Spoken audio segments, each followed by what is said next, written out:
The Serpent.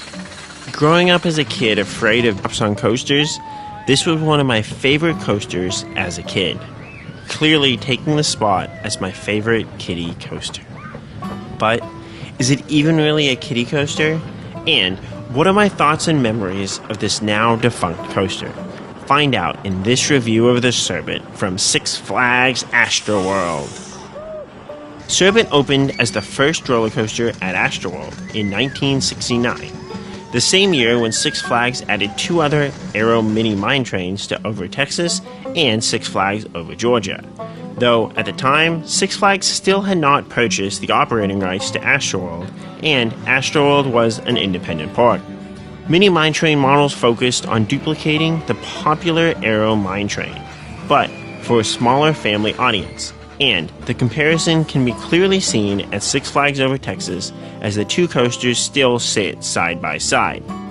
Mini mine trains are a bit more than a conventional kiddie coaster, as they normally have a decent sized layout, but in most stats are essentially a kiddie coaster. Though I don't list Mini Mine Train at Over Texas as a kiddie coaster, since I feel I can judge it as an actual coaster. As for kiddie style coasters in general, especially with my tour of Thailand roller coasters, I have a special place in my heart for kiddie coasters. Most, though not all, are for at least one memorable element, normally in the lateral department, a turning drop, or a quick bank turn, or helix.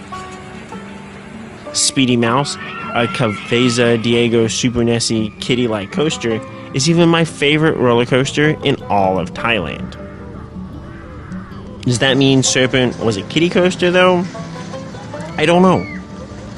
I separate kiddie coasters, or what I deem to be kiddie coasters, out of my overall coaster rankings, mainly with the threshold being that a ride needs to be big enough to offer consistency.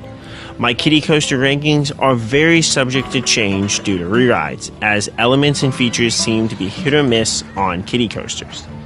However, Serpent predates my overall rankings, as do 10 other legacy coaster credits that I have.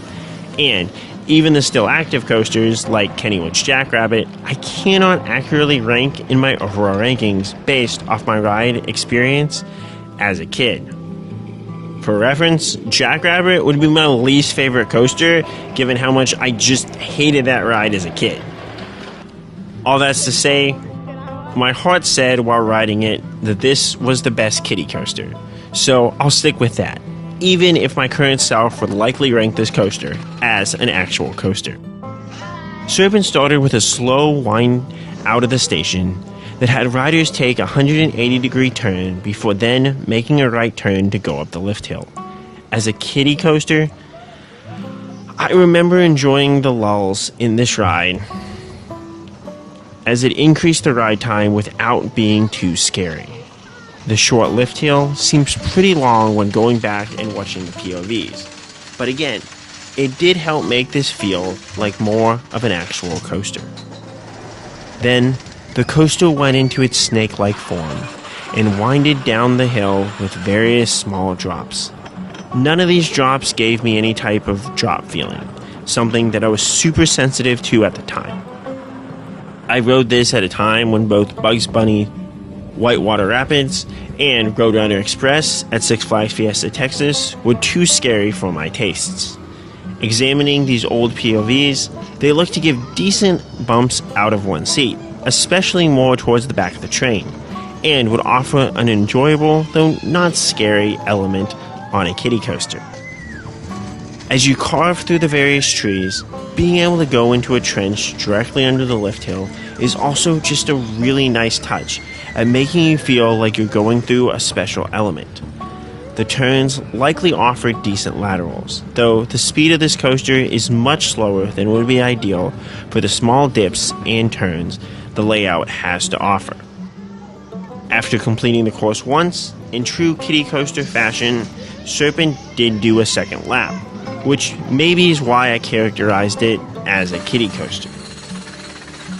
The setting also really made this coaster. Not only did it have a nice size station, but it was relatively isolated with a bunch of trees around it, Compared to Six Flags Over Texas's mini mine train that is out in a bare open area, the theming was like getting a nice little hug from nature. Being built in 1969, such theming was possible, but I'm impressed that the area was able to stay so isolated until I was able to ride Serpent in the late 1990s. Overall, how good was the Serpent? As a kiddie coaster or small family coaster, this offered exactly what you'd want: a tame layout with a beautiful and simple setting.